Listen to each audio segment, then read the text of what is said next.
नमस्कार, जय श्री कृष्ण, जय श्री राधे। आप सभी को मकर संक्रांति पर्व की बहुत बहुत शुभकामनाएं। मकर संक्रांति का पर्व प्रायः करके सबके लिए उत्तम पर्व माना जाता है। सभी लोग बड़े धूमधाम से, बड़े श्रद्धा भाव से इस पर्व को मनाते हैं। इस पर्व को ऐसा कोई सनातनी नहीं है जो उदारता पूर्वक न मनाता हो। मैं कह सकता हूं कि भारतवर्ष के कोने कोने में इस पर्व को मनाया जाता है। नाम अलग अलग हो सकते हैं, पर इस पर्व को मनाने वाले की संख्या में कमी कभी नहीं रहती है। बड़े धूमधाम से मनाते हैं।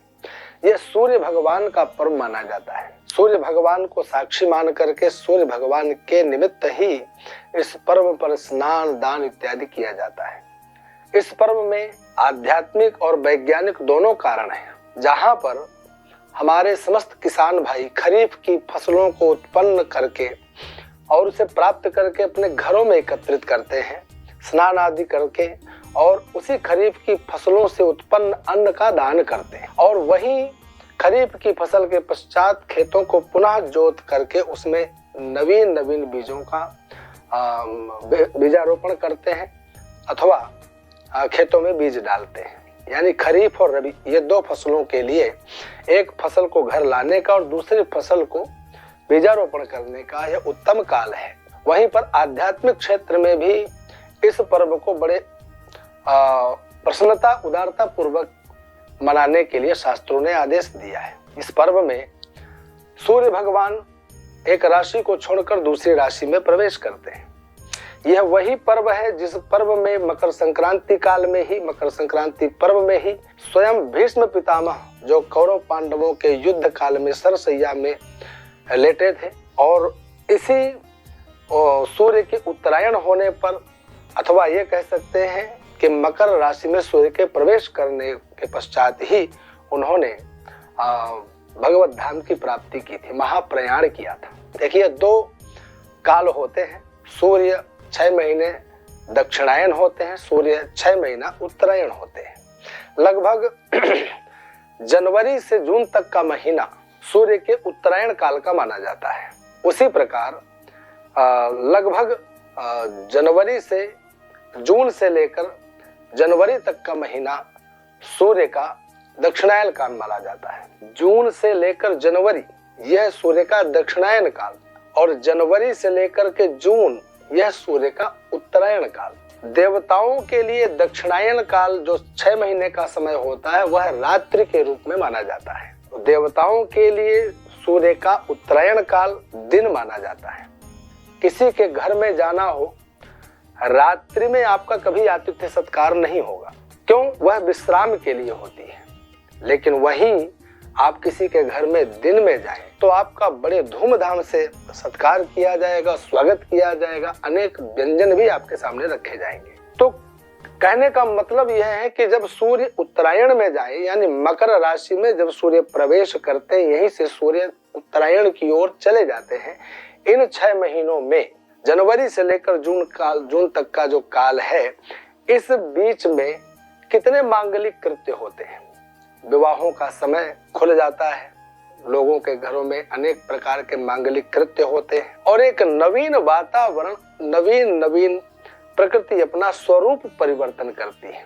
इसी के बाद ही आप देखेंगे वसंत पंचमी इत्यादि वसंत ऋतु का आगमन होता है। इस शीतकालीन समय में यह जो उत्तम पर्व आता है, इसमें स्नान का भी महत्व है, दान का भी महत्व है। देवताओं को प्रसन्न करने का यह उत्तम काल माना जाता है। हमें इस मकर संक्रांति पर्व को व्यर्थ नहीं जाने देना चाहिए। मैं केवल इसलिए आप सब लोगों से निवेदन करने आया हूं कि हम लोग इस पर्व के महत्व को यदि नहीं जानते हैं तो जानने का प्रयास करें, और जान गए हैं तो उसके अनुसार, बताई गई विधि के अनुसार स्नान दान का भी कार्य करें। प्रतिवर्ष चूंकि मकर संक्रांति का पर्व आता है, तो 2024 में इस बार कब है यह जानने का हमें प्रयास करना है। वर्ष 2024 की मकर संक्रांति पर्व 15 जनवरी सोमवार को पड़ रही है। 14 जनवरी को तृतीया है, रविवार है। उसी रविवार तृतीया में रात्रि को ही 12 बजे के पश्चात, यानी 15 जनवरी आ जाएगी, 2:54 से मकर राशि में सूर्य प्रवेश करेंगे। प्रातः काल ब्रह्म मुहूर्त की बेला आएगी। सोमवार की प्रातः काल यानी 15 जनवरी का ब्रह्म मुहूर्त लगभग प्रातः 5:27 से प्रारंभ होगा। 5:27 से ब्रह्म वेला प्रारंभ होगी, 6:21 तक चलेगी। इस ब्रह्म वेला में भी आप स्नान कर सकते हैं। ब्रह्म वेला में स्नान करने से बहुत पुण्यों की प्राप्ति होती है। इसी में एक महापुण्य काल आएगा जिसमें स्नान का उत्तम फल प्राप्त होगा, वह है रवि योग काल। और रवि योग सूर्य का योग है, सूर्य को प्रसन्न करने का योग है, और यह हमारे लिए अति दुर्लभ योग प्राप्त हो रहा है, जो कि सूर्य के संक्रांति में, मकर की संक्रांति में, वह भी ब्रह्म मुहूर्त पश्चात प्रथम बेला में प्रथम मुहूर्त रवि योग का प्राप्त हो रहा है। उसका समय भी जान लीजिए, 15 जनवरी सोमवार को प्रातः 7:15 से लेकर 8:18 तक लगातार रवि योग रहेगा। इस रवि योग में आप स्नान करके, दान करके अनंत गुना पुण्यों की प्राप्ति कर सकते हैं। ध्यान रहे, रवि योग 7:15 से 8:18 और स्नान का महापुण्य काल 7:15 से लगभग 9 बजे तक, यानी 7:15 से 9 बजे के मध्य में स्नान करने का उत्तम मुहूर्त है। इसलिए आप सब लोगों के सामने एक चर्चा की कि 15 जनवरी सोमवार को प्रातः 7:15 से लेकर 9 बजे के मध्य आप स्नान करें, खूब दान करें, ब्राह्मणों को भोजन कराएं, गौ माताओं को हरा चारा खिलाएं, संतों को, ब्राह्मणों को कंबलों का छाता है, घी है, तांबा है और खिचड़ी है, काले तिल है, इनका खूब दान करें। उस दिन एक और कार्य करना है कि भगवान सूर्य का आपको अनंत गुना जितना आप कर सकते हो, असंख्य उनका जप करना है। उसके लिए एक बहुत छोटा सा मंत्र है। वैसे वैदिक मंत्र का जो जप करते हो, जो जानते हो, वो वैदिक मंत्र का जप कर सकते हैं, और जो वैदिक मंत्र के बारे में नहीं जानते हैं वह इस मंत्र को अपने जीवन में पढ़ें और इसका जप करने का प्रयास करें। वह मंत्र है ओम घृणी सूर्याय नमः। इस दिन स्नान करने के पश्चात एक माला करें और चाहे अनंत माला करें, आप जितना जप कर सकते हो। मकर संक्रांति पर्व पर सूर्य भगवान को प्रसन्न करने के लिए श्रेष्ठ यह उपाय है। जिनके कुंडली में सूर्य नीच राशि का है, शत्रु राशि का है, अथवा सूर्य वक्री है, सूर्य के द्वारा आपके जीवन में नेगेटिव ऊर्जा प्राप्त हो रही है, आप सूर्य भगवान को प्रसन्न करने के लिए ओम घृणी सूर्याय का अनंत अनंत गुना जप कर सकते। सूर्य भगवान के जप के साथ साथ शनि की 7.5 से भी बचने का एक बहुत उत्तम उपाय है, और वह मैं बताता हूँ। यह शनि का, आप कहेंगे कि शनि का इस दिन उत्तम उपाय क्यों करें? सूर्य का दिन है, सूर्य का मकर राशि में प्रवेश है, तो शनि का यहाँ क्या मतलब? तो इस पर भी एक रोचक तथ्य है, रोचक कथा है। देखिए, सूर्य की 2 पत्नियां, एक का नाम संज्ञा, एक का नाम छाया। संज्ञा के पुत्र का नाम यमराज और छाया के पुत्र का नाम शनि। एक बार सूर्य ने देखा कि शनि की मां छाया संज्ञा के पुत्र यमराज को एक समान दृष्टि से नहीं देख रही है, अथवा उदारता पूर्वक उसे अपने पुत्र के समान प्रेम नहीं कर रही है। यह देख करके सूर्य भगवान को बड़ा कष्ट हुआ और उन्होंने एक दिन अपने पत्नी छाया और शनि दोनों को घर से निकाल दिया। घर से जाते जाते छाया को बड़ा क्रोध आया, तो उसने भी सूर्य को कुष्ठ रोग होने का श्राप दे दिया। इधर जब पता चला धर्मराज यमराज को कि मेरे कारण मेरे पिता को कुष्ठ रोग होने का मेरी दूसरी माँ ने श्राप दे दिया है, तो बड़ा कष्ट हुआ। वह जाकर उग्र तप करने लगे कि कैसे करके मैं अपने पिता के इस कुष्ठ रोग का शमन करूं।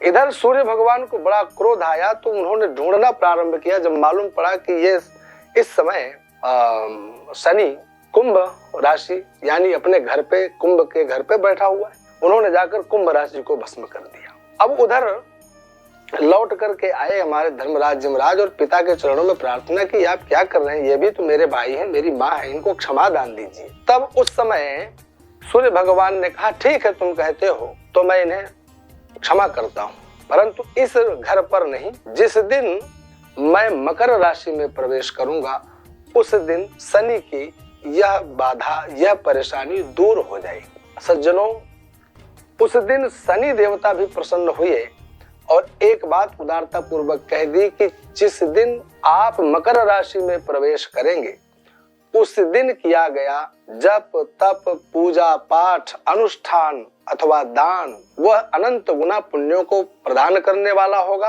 और मेरी जो 7.5 वर्ष के लिए जब मैं किसी व्यक्ति के जीवन में आता हूँ, उस पर प्राप्त होने वाला अशुभ फल भी नष्ट होगा, यानी मैं शुभ फल दाता रहूंगा। उस दिन यदि ब्रह्म मुहूर्त से लेकर उत्तम महापुण्य काल में स्नान करें और काले तिल, उड़द एवं गुड़, कंबल, घृत, तांबा, इन सभी वस्तुओं का जब दान करेगा, गौ माताओं की सेवा करेगा, उस दिन किया गया पूजन से शनि देवता अत्यंत प्रसन्न होते हैं। शनि के 7.5 अथवा ढैया का प्रभाव उसके जीवन से समाप्त होता है। तो मेरा भी आप सब लोगों से एक विशेष निवेदन यही है कि आने वाली मकर संक्रांति पर्व को आप लोग व्यर्थ न जाने दें। आप लोग धूमधाम से इस व्रत को मनाएं। बस ध्यान रहे कि इस उत्तम काल को और उत्तम इस पर्व को मुहूर्त के अनुसार मनाएं तो शायद और ही आनंद प्राप्त होगा। और पुण्यों में अभिवृद्धि के लिए, आपके जीवन में आने वाली समस्त बाधाओं के शमन करने के लिए इस पर्व में स्नान भी करें और खूब दान करें, सूर्य भगवान का जप करें, शनि देवता की भी पूजा करें। इन समस्त देवताओं की पूजा करने से आपके घर में अलक्ष्मी नष्ट होगी, आपके घर में आने वाला दारिद्र्य समाप्त होगा और नवीन मंगल सूचक आपके जीवन में कार्य प्रारंभ होंगे। क्योंकि मंगलमय समय प्रारंभ होने जा रहा है। सूर्य का दक्षिणायन काल समाप्त और सूर्य का उत्तरायण काल प्रारंभ होने जा रहा है। आपके घर में भी खूब मंगल कार्य होते रहें, उत्तम फलों की प्राप्ति करते रहें। इसी शुभ मंगल कामना के साथ जय श्री राधे, जय श्री कृष्ण।